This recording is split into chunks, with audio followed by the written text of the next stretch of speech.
Mubwire ari murabe ndamushimira ko yantoranye murabe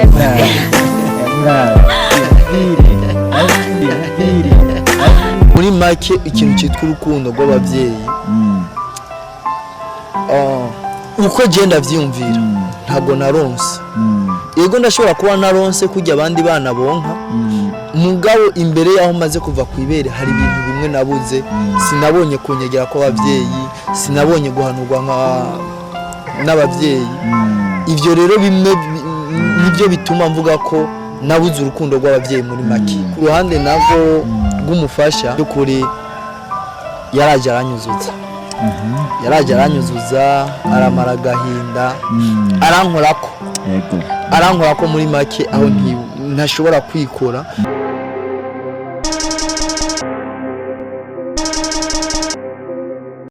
Shalom nshuti bakunzi babanyi bagenzi aho muri yose baramukije amahoro y'Imana abane namwe turabishimiye ni channel yacu ndiho Gospel TV aho muhereye hose mukwadukana cegano Intahe aho tugiye kubazanira n'abatumire bashasha aho mubabona aho muhereye hose ababona kuri kamera ko barasharije basa neza kandi nyuma yuko barasa mbere urabona yuko aramateka cyane gose kuri umwe reka umwe tuwe turamubaza ati atwivugire wenyene narenze kubivugira reka wonyene abari bivugira mu mazina yabo dutangure ko tutangura iburyo canke ibubamfu kugira ngo umwe wese yivugire ego eka dutangurire nde iburyo.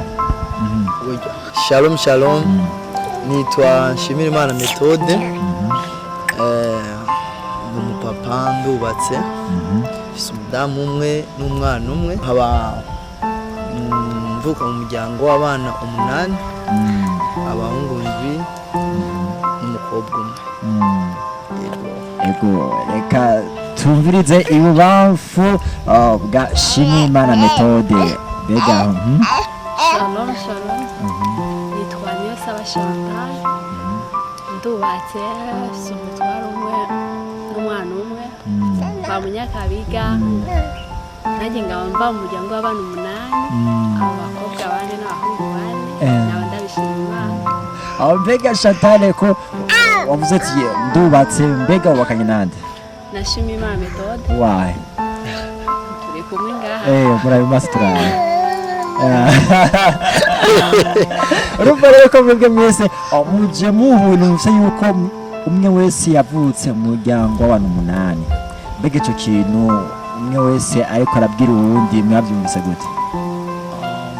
Je kuri kote wanje navyumvise neza kandi abishimira Imana kuko ari umuryango winjiye mu wundi twarongotse igice mu kindi atagisumba ikindi kuri kote wanje naragishimira Imana cyane. Ego kuri Chantal mbega wewe umvise ati ndi kumwe na Nshimirimana Methode wavuka mu muryango w'abantu 8 none mbega wewe wumvise gute? Byaranjoheye cyane kwa ko nabonye ko ndi umuryango wagutse cyemyongerwa ko n'ubundi cyitwaguka bisumbije yararyoheye cyane. Numvise imiryango yose twiteranyije kibingahe urumva kubera natwe turimo turashiramo abandi urumva eka dore kuri umwanya cy'imiryango ingahe ibiri igitigiri abana 16 16 ngabo hariyongereyemo kuko harimo n'abuzukuru bashika 5 dushizemwo vuga duca tuba abana 10 dushizemwo twese ababyeyi twabaye abantu hafi 22 no kwikote y'ubu hari uwundi muzukuru wundi. Mbega Methode tugireyo ku catuzindukanye kuno mwanya ati ni nahe niyahe ntango yawe basi niyahe nahe yawe uvuga ati jewe ndibuka aho Imana yankuye. Murakoze cyane ko iki kibazo mumbajije je ko wangeze uno munsi nkavuga nti ndafise umufasha ndafise urugo guzuye je novuga ko guzuye bivanye naho navuye cyane naho naciye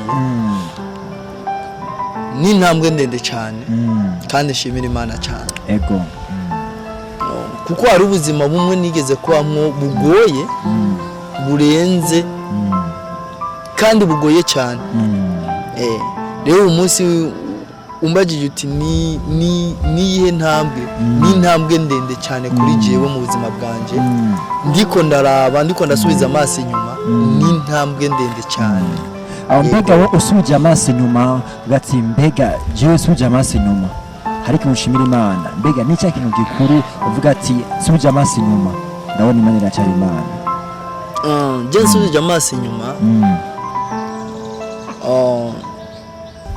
urazi ko nabwiye ko mvuka mu muryango w'abana 8 yego nkaca mbona naravuye mu uwo muryango icyambere akaba ari je nkijije kandi nkaba ndiko ndabera urugero abandi bana bose tuvukana icyo ndagishimira Imana ibyo n'ubuzima bw'impemu icyo no gishira kuri apart hama ngiye mu buzima bw'umubiri uboneka hari ibintu byinshi nshimira Imana bivanye naho Imana yankuye kuva ndi muto kugera uno munsi yego cyane hari byinshi nshimira Imana mbega uravye uno munsi aho ugeze naho hambere mbega aho hambere iho hameze gute aho ngeze uno munsi naho hambere hahise hambere hanje hahise nari mubi cyane mubi cyane ndabivuge ko nari mubi cyane yego kuko nabaye umwana wo mwibarabara nagiye ndahura n'ibindi bibazo byinshi bitandukanye gufungwa guhura n'ibindi bibazo byinshi byo mu buzima hari habi cyane muri make umbagiye ati aho hambere hawahise hari habi cyane yego mbega uvuze ati hari habi cyane muri bike byinshi mbega n'ibyahe ego je muri make kuva nkiri umwana mutoyi ubuzima bwanje ntibworoshe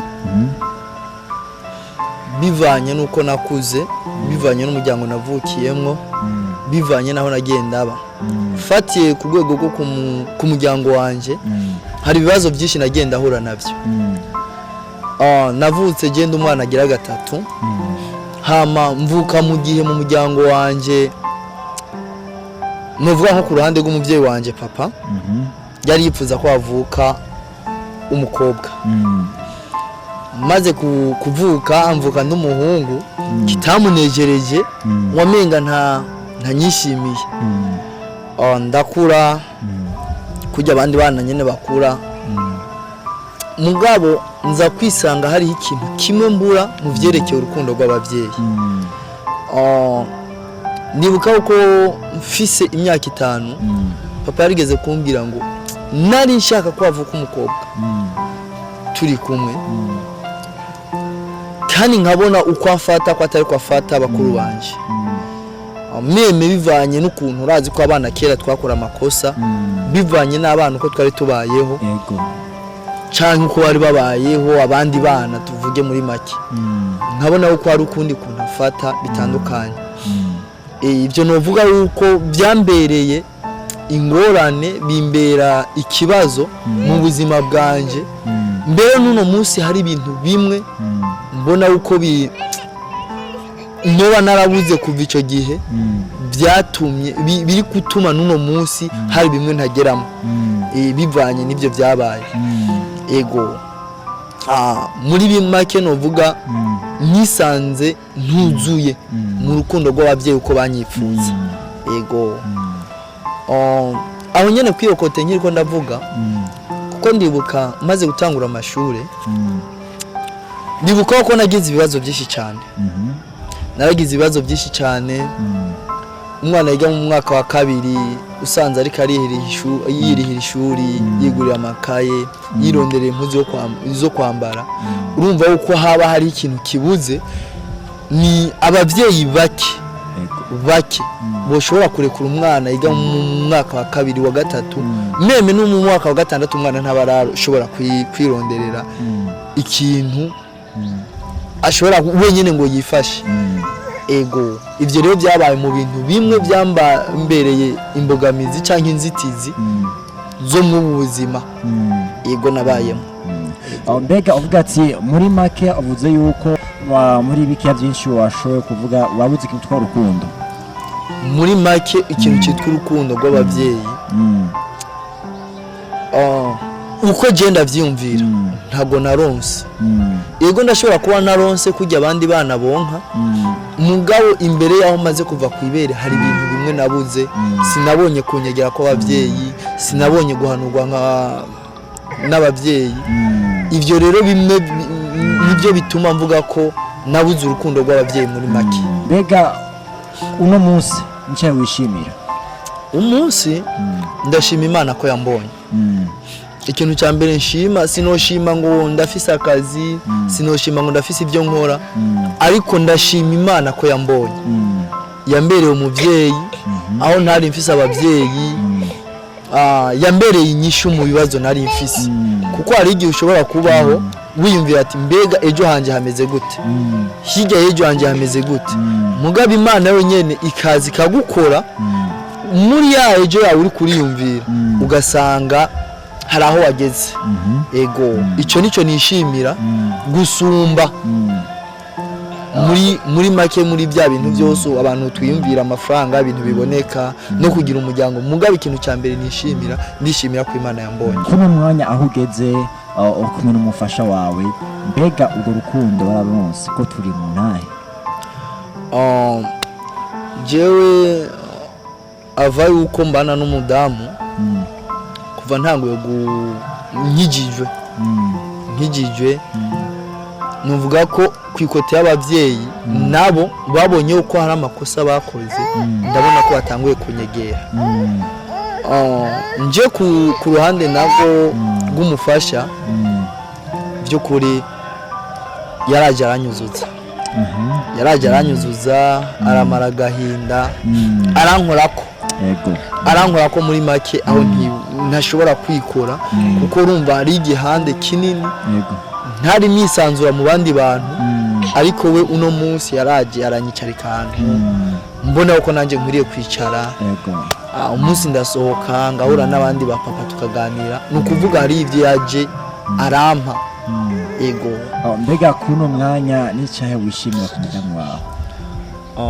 Ikintu cya mbere nishimira novuga muri make nkiri umusore nari mfise ibibazo bitatu byari bimpanze. Yego nari impangwa no gufungura, nari impangwa no kumesura no gusasa igitanda. Ariko uyu munsi ndabyishimira kuko ivyo bintu byose sanga muhira byose bitunganye nta kibazo na kimwe. Kandi ikindi nacyo cyaje kirushirizaho, umunsi sishobora kwambara impuzu itamesuwe. Icyo kintu vraiment arantunganya niyo nambaye impuzu cyafuye bivanye n'ubuzi nkora. Arantegeka, sinovuga ngo ari abantu bumva gutegeka uko ari ikibazo kigoye. Aragerageza kandi ati ibi bintu bimeze neza, gerageza ugire gutya, akankorera ko nyene kugira ngo nanjye ngende nsa neza nk'abandi bapapa.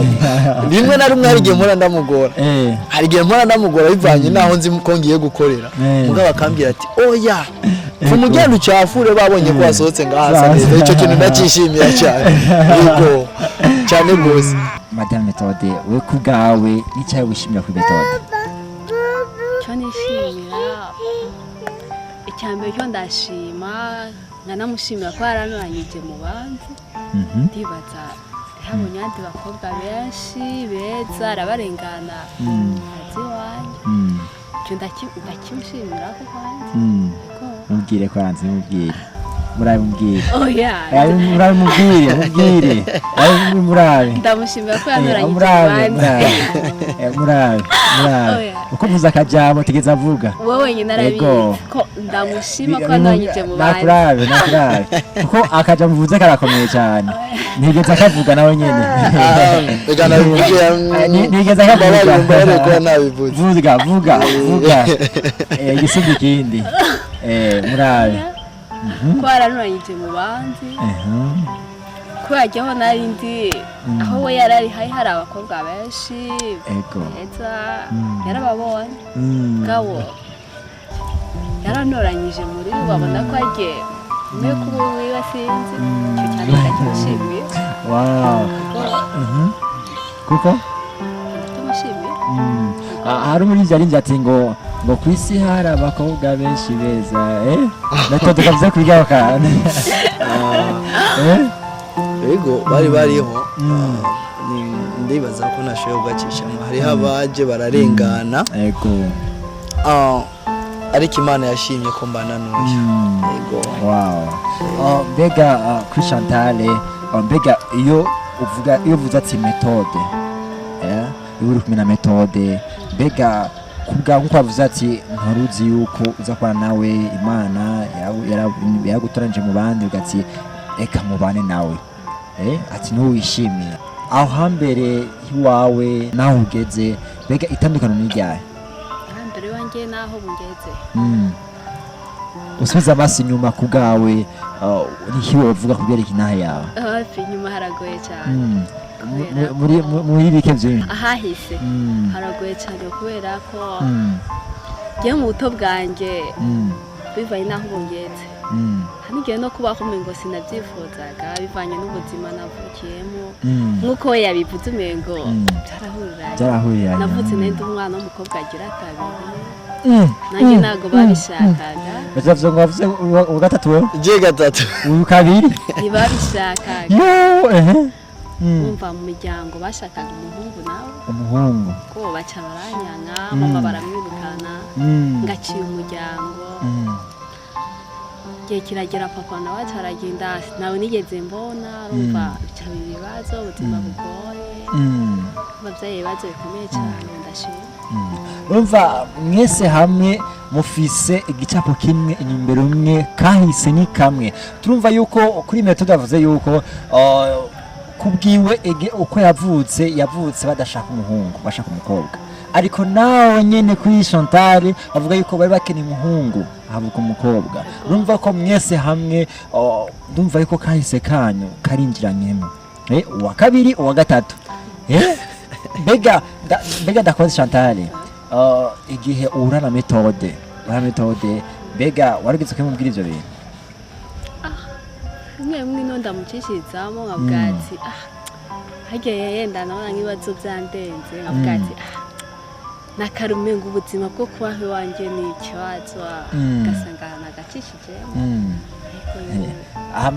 mbe metode yigeze kubwira inahe yiwe yari yarambwiye yacishiriza muri bike mbega icyo gitigiri muhejeje kuvuga mwese aho muhiranye aho havuka umuhungu wakeneye umukobwa havuka umukobwa havuka umuhungu mubizi mwese ntabwo bari bwabimbwiye ntabwo yabikubwiye metode yabikubwiye Chantal yego yarabikubwiye yarigeze kubwira ko baramyegeje we ntamubwira sinamunyegeje nene ari ibintu bimwe numva uko niko ndamubwira rimwe na rimwe hari igihe umenga uri kuragora ubuzima bw'umuntu ego turabana by'ukuri kandi ndamushimira muri byinshi amaze kumfasha kuko ni byinshi cyane icyambere yanzaniye umugisha mu rugo tutarabana sinari bwagira akazi mpembwa ku kwezi ningo nyene nafise ubuzinza ndakora busanzwe ariko amaze kuza ndafise akazi mpembwa ku kwezi gashobora kwishura inzu numva n'umugisha yazanye mu rugo amen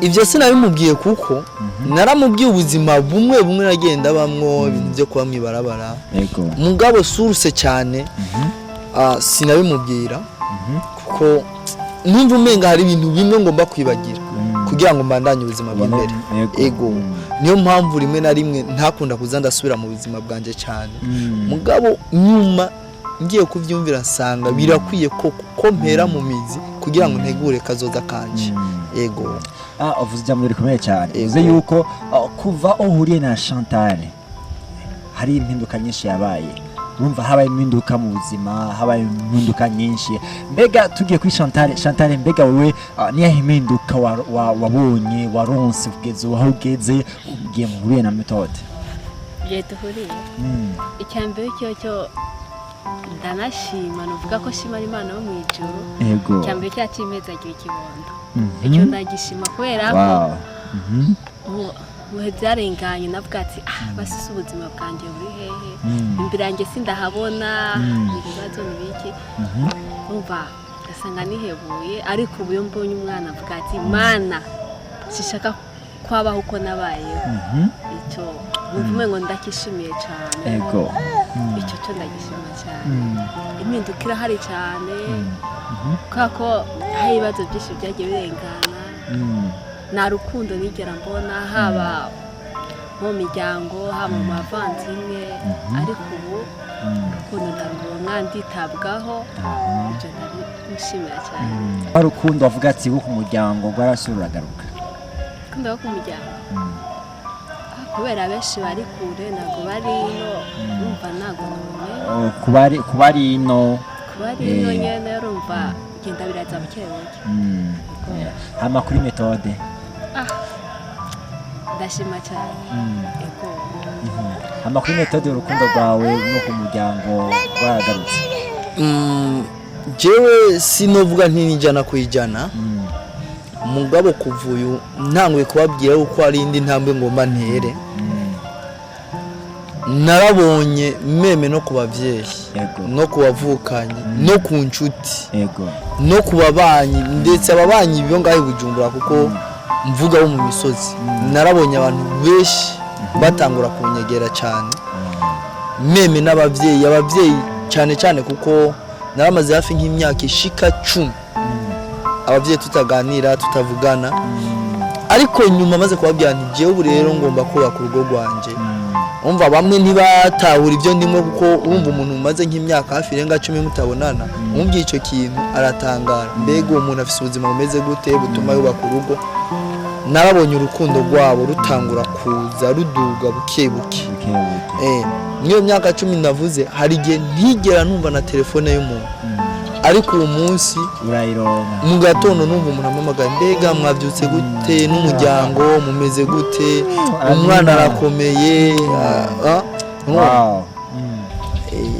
icyo ndagishimira Imana kuva dutanguye kumenyana nawe narabonye umuryango nyegera baba abavukanye baba abavyeyi baba n'abandi babanyi bandi basanzwe ego nshuti bagenzi bakunze amereye hose wa channel yacu ndiho Gospel TV turabambije kandi aho mereye hose amarema nabane namwe turi kuri cya kiganiro Intahe yanje aho turiko tumwe n'abandi batumire tumwe na Methode hamwe na Chantal aho baje kutubwira intahe yaho mbega bano kubasharije baraberewe basa neza ndetse baranasa babona bari kumwe hamwe n'ikibondo cyiza cyane gose mbega ikibondo cyitwa gute yitwa Ingabire la Hailoy wow tuko twarangiza ningiye isengesho Methode urusengera Chantal isengesho cyane mpora nkunda gusenga nuko gumana urukundo nk'ubwo afise nk'uko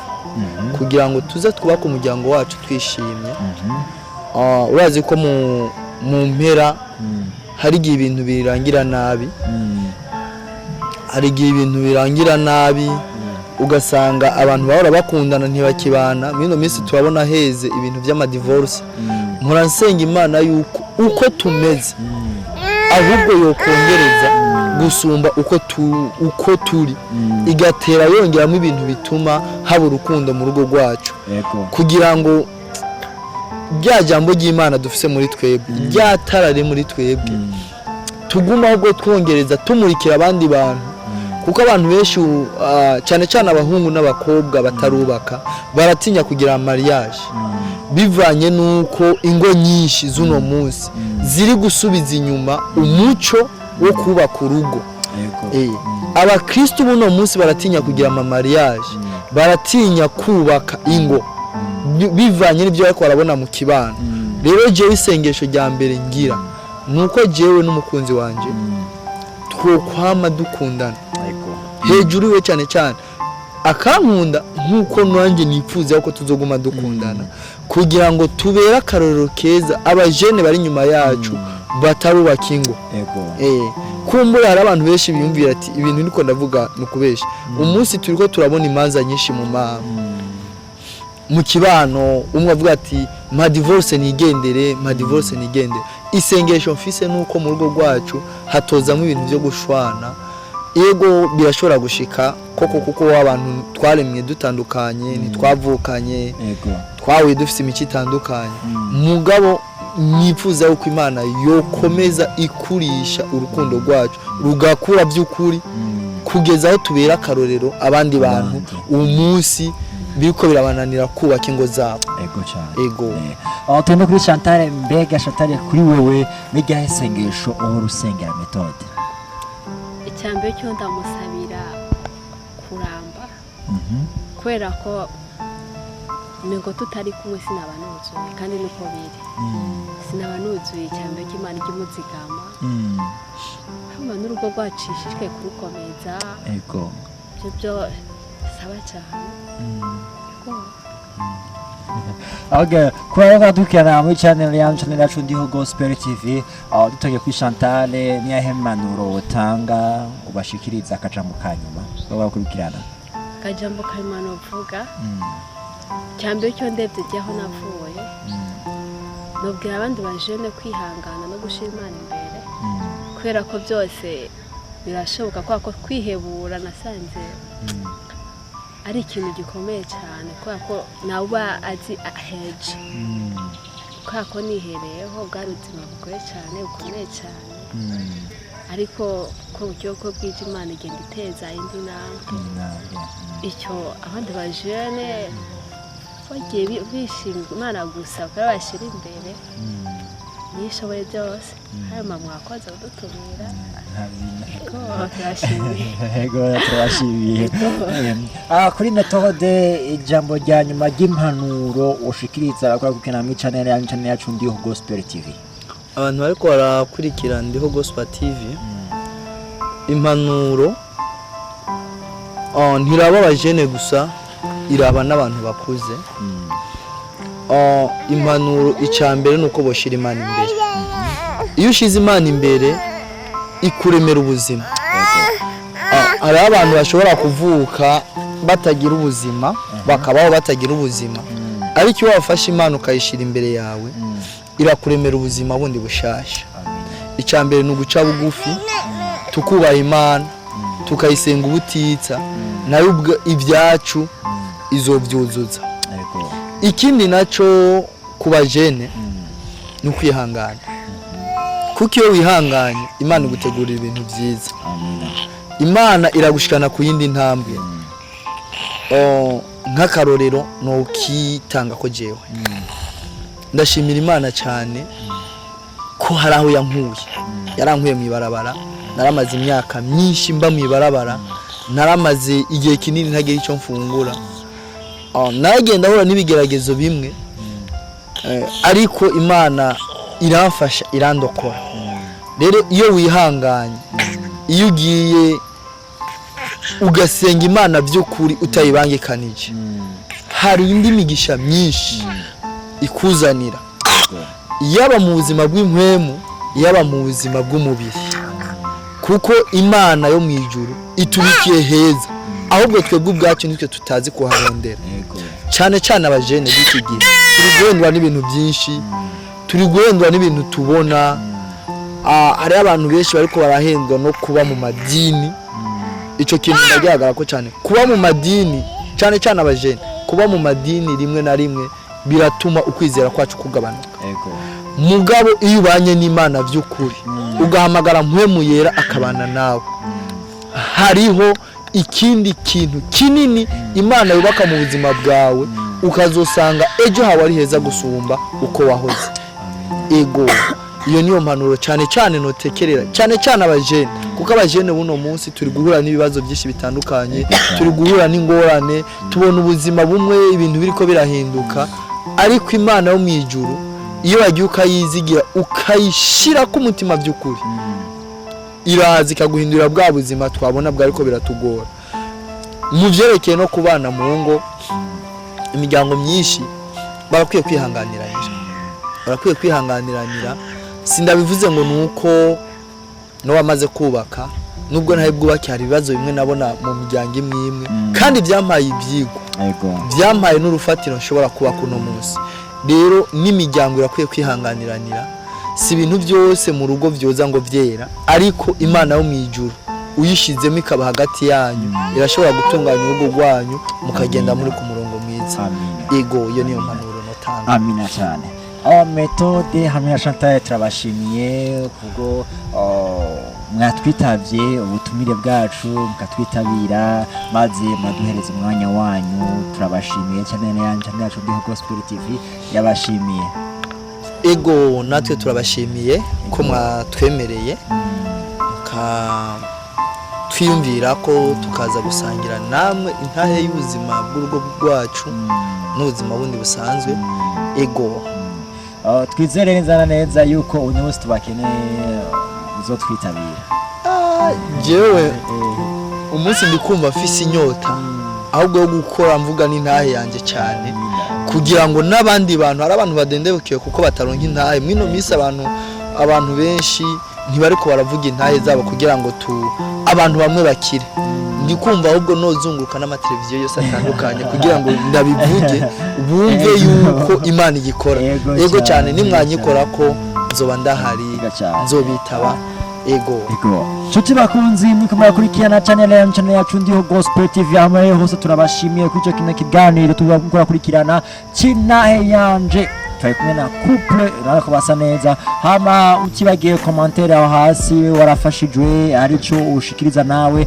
aho kuri commentaire utibagiye kugira partage cyangwa share mu congereza subscribe kugira ngo video yose izo birasohoka uzo wa mbere igushikire ningoga turabashimiye tubabwira ciao bye.